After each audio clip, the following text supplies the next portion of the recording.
Sons and daughters of God, daily devotional by Alan G. White. Steadfastness, March 21st. These lessons we must also learn. For then shalt thou lift up thy face without spot, yea, thou shalt be steadfast, and shalt not fear. Job chapter 11, verse 15. It is right for the youth to feel that they must reach the highest development of their mental power. We would not restrict education to which God has set no limit. But our attainment avail nothing if not put to use for the honor of God and the good of humanity.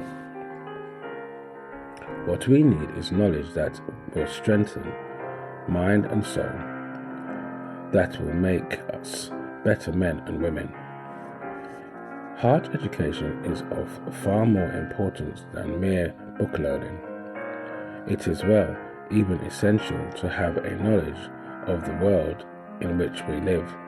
But if we leave eternity out of our reckoning, we shall make a failure from which we can never recover.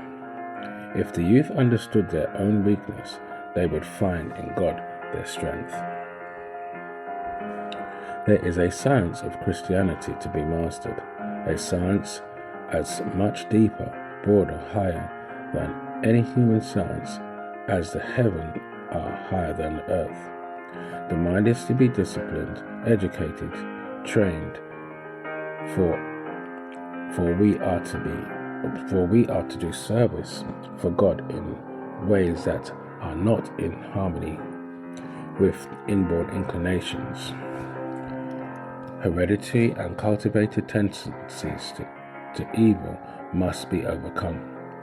Often the education and training of a lifetime must be discarded, that one may become a learner in the school of Christ. Our hearts must be educated to become steadfast in God. We are to form habits of thought that will enable us to resist temptation. We must learn to look upwards. The principles of the Word of God, principles that are as high as heaven and that compass eternity, we are to understand in their bearing upon our daily lives. Every act, every word, every thought is to be in accord with these principles. All must be brought into harmony with and subject to Christ.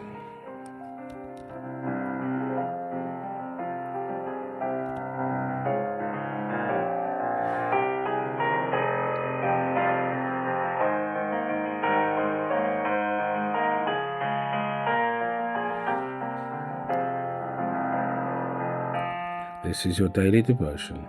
We thank you for listening. We hope you can join us again tomorrow. Please also check the YouTube comments for further study notes.